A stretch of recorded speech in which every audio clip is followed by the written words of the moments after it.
राजधानी में प्रारंभिक शिक्षा निदेशक के साथ हुई मारपीट का मामला अब गंभीर रूप लेता जा रहा है। पुलिस ने इस प्रकरण में रायपुर से विधायक उमेश शर्मा काऊ और कुछ अन्य लोगों के खिलाफ मुकदमा दर्ज किया है। वहीं मामले ने उस समय नया मोड़ ले लिया जब विधायक पक्ष की ओर से भी शिकायत दर्ज कराते हुए अज्ञात व्यक्तियों पर हमले का आरोप लगाया गया। दोनों पक्षों की तहरीरों के आधार पर पुलिस जांच में जुटी हुई है। घटना से आक्रोशित प्रदेश के विभिन्न कर्मचारी संगठनों ने आपात बैठक बुलाई। बैठक में सोमवार को सामूहिक कार्य बहिष्कार करने का निर्णय लिया गया है। साथ ही आंदोलन की आगामी दिशा तय करने के लिए एक कोर कमेटी गठित की गई है। हालांकि कर्मचारी संगठनों ने यह भी स्पष्ट किया है कि फिलहाल उत्तराखंड बोर्ड की परीक्षाओं को इस विरोध कार्यक्रम से अलग रखा जाएगा ताकि छात्रों की भविष्य पर कोई असर न पड़े। कर्मचारी नेताओं ने चेतावनी दी है कि यदि जल्द ही आरोपियों की गिरफ्तारी नहीं होती है तो आंदोलन को और व्यापक रूप दिया जाएगा। अब देखना होगा कि प्रशासन इस संवेदनशील मामले में आगे क्या कदम उठाता है। हमारे सभी जितने प्रदेश के अंदर जितने हमारे घटक संघ हैं सबके सम्मानित पदाधिकारी यहाँ पर आए हैं। एक आध नहीं आ पाए क्योंकि वो मुख्यालय से कहीं बाहर होंगे, लेकिन उनका समर्थन पत्र आज हमें प्राप्त हो गया है। तो निश्चित रूप से शाम तक बहुत रूप से स्पष्ट रूप से तस्वीर स्पष्ट कर देंगे।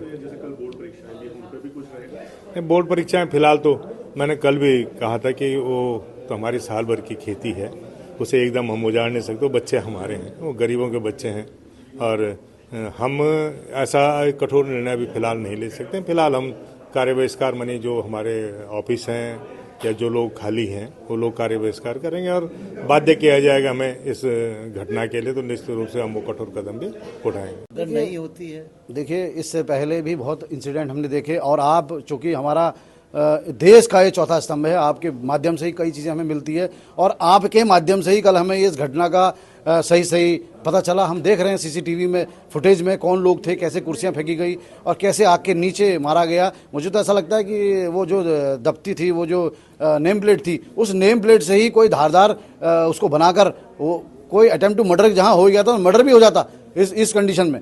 तो थोड़ा सा मुझे लगता है कि उन तमाम महानुभावों को सोचना चाहिए। गिरफ्तारी का तो एक गिरफ्तार हो जाएंगे, क्या उनकी विधायिका बची रहेगी, क्या उन पर कोई पार्टी एक्शन लेगी, ये तो भविष्य गिरत में। लेकिन जिन लोगों ने कृत्य किया और अगर कोई जान माल की नुकसान हो जाता तो क्या माननीय वो जनप्रतिनिधि उसको उसकी पूर्ति कर पाते? क्या ये देश, ये राज्य इसी ठर्रे पे चलेगा?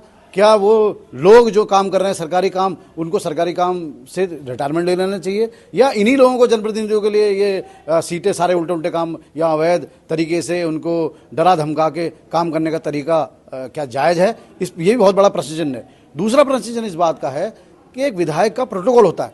वो विधायक माननीय मंत्री से बात करे, माननीय मुख्यमंत्री से बात करे, सचिव से बात करे, चीफ सेक्रेटरी से बात करे, ये उसका डेकोरम है। ये उसका डेकोरम कहीं नहीं है कि वो अपने साथ में जनप्रतिनिधियों के साथ में लोगों को लेकर किसी छोटे कार्यालय में जाए, डायरेक्टरेट में जाए, जिले के ऑफिस में जाए। वो थोड़ा सा मुझे लगता है ये एक मतलब प्रोटोकॉल से बाहर है और हमें उम्मीद है कि सरकार, मुख्यमंत्री जी कोई ना कोई एक्शन लेंगे और ये कर्मचारी जो उद्वेलित हैं उनका कोई ना कोई एसओपी ऐसी जारी की जाएगी जिस एसओपी पे कम से कम ये तय हो जाए कि इन जनप्रतिनिधियों को भी आचरण, व्यवहार, मर्यादित तरीके से कर्मचारियों के साथ पेश आना, अधिकारियों से पेश आना, ये थोड़ा सा एक कोई ना कोई एसओपी हम डिमांड करेंगे कि एसओपी जारी हो।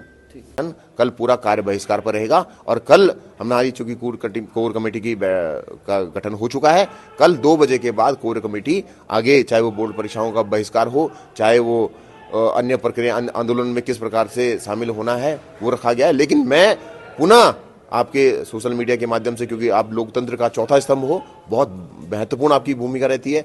कल की भूमिका में भी आपने बहुत निष्पक्ष रूप से आपने अपनी बातों को रखा, आपने विधायक जी के बयानों को भी रखा। मैं आपसे उम्मीद ये भी करूंगा कि आप माननीय शिक्षा मंत्री जी, माननीय मुख्यमंत्री जी के बयानों को भी इसमें शामिल करते हुए और ये घटना, क्योंकि हमारा ये मानना है, कल भी हमने जब थाने में जो स्पष्ट रूप से कहा है, जब तक आरोपियों की गिरफ्तारी नहीं होगी हम लोग कार्य बहिष्कार से वापस नहीं आएंगे, जब तक आरोपियों की गिरफ्तारी नहीं होगी।